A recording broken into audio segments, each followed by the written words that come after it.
Welcome back to Newsmax Now. I'm Miranda Kahn. 3 top GOP establishment leaders hold a closed-door meeting. On the agenda, how to stop Donald Trump before the Republican convention in July.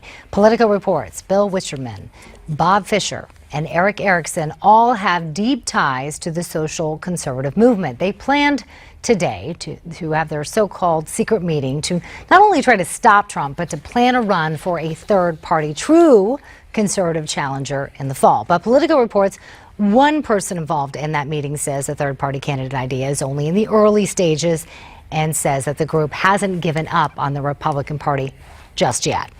Meanwhile, GOP delegate Curly Haugland tells CNBC political parties, not voters, choose their nominee. The media has created the perception that the voters will decide the nomination, and that's the concept. That's the conflict here. The rules haven't kept up. The rules are still designed to have a political party choose its nominee at a convention. That's just the way it is. Haugland also questioned why primaries are even held.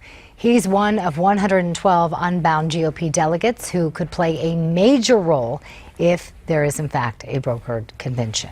And we better learn some of those names. Thanks, Miranda. For more on this, let's go in depth now. Joining us is Scottie Nell Hughes, the chief political correspondent for USA Radio Networks.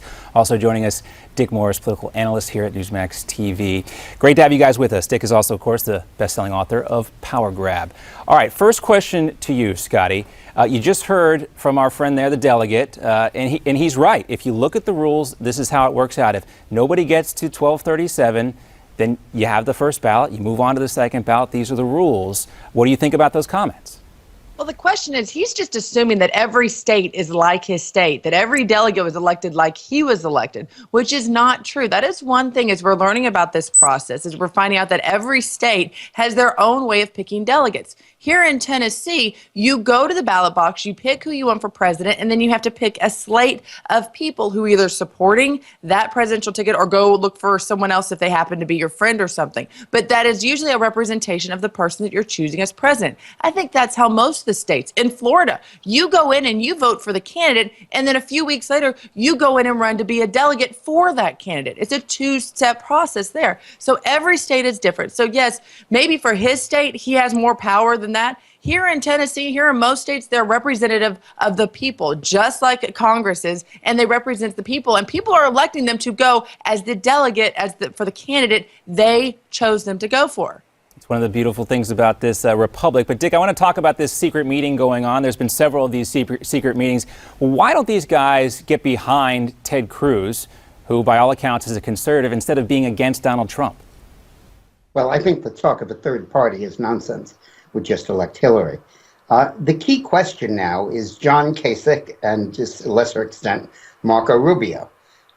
Cruz cannot win this nomination without the support of both of them.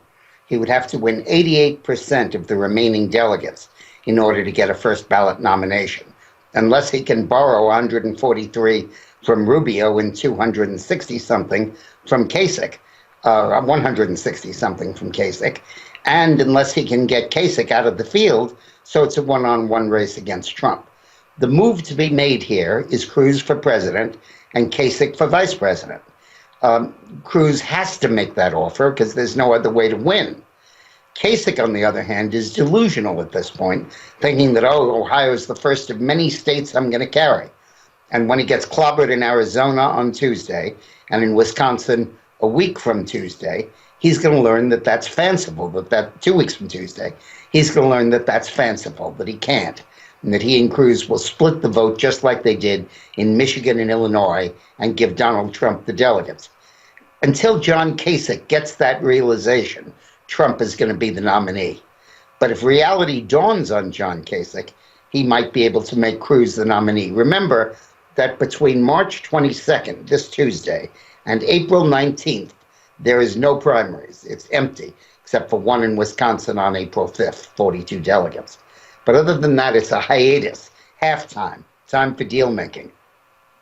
All right. Well, so Scottie, now what do you think about that? If say John Kasich wakes up a realist on Wednesday morning, if he does get clobbered in Arizona and he does decide to join forces with Ted Cruz, you've been a Trump supporter. Does that combination concern you? Well, he can make that assumption, but I have to be honest with you. I don't know how happy the Ted Cruz followers would be of that, because John Kasich from the very beginning has been identified as one of the establishment folks. I mean, he is someone that did vote for NAFTA as a congressman, and he's lost a lot of jobs in Ohio. But don't you think, Scottie, that the Ted Cruz folks would be happier about it? This all finally ended. If John Kasich and Ted Cruz got together, Marco Rubio was actually, maybe he's there on a stage with them somehow on Wednesday, that you finally have everything other than Donald Trump united against Donald Trump. I don't see how Trump could maybe withstand that type of attack.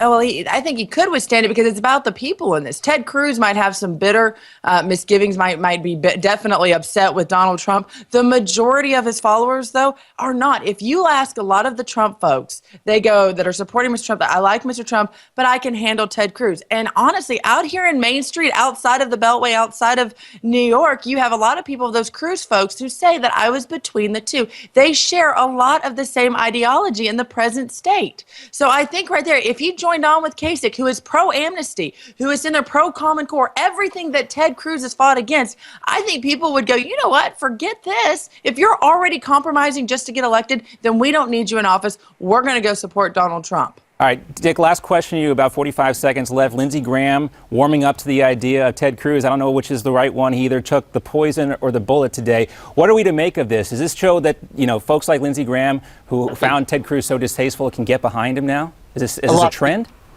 A lot of people are going to do that. And Scottie is right that if Kasich came on as Cruz's VP, it would cause a lot of angst among Cruz supporters and might impel some of them to defect to Trump. The Cruz-Trump vote has always been very similar. But he has no other choice. There is no way that he can win this nomination without John Kasich's support. Well, we'll see. Nobody hold their breath, though, at least I think until April. We'll see. If Dick is right about next Wednesday or next Tuesday, that could change everything. Thanks so much for being with us, Scottie Nell Hughes and Dick Morris. All right, got much more to come up here on Newsmax Now. Top doctor reveals what may have contributed to the sudden death of Frank Sinatra Jr. And a new poll may give the so-called Republican establishment and Democrats ammunition to go after Donald Trump. What is the secret weapon that very well may start to slow Donald Trump down a little bit? We'll talk about that. And still time for you to weigh in. What did you think about Joe Scarborough's tweet? Is it sexist to tell a woman to smile? We want to hear from you. Reach out to us, newsmax.com/comments. You can also find us on Twitter @NewsmaxNow and at facebook.com/NewsmaxNow. We're coming back after this.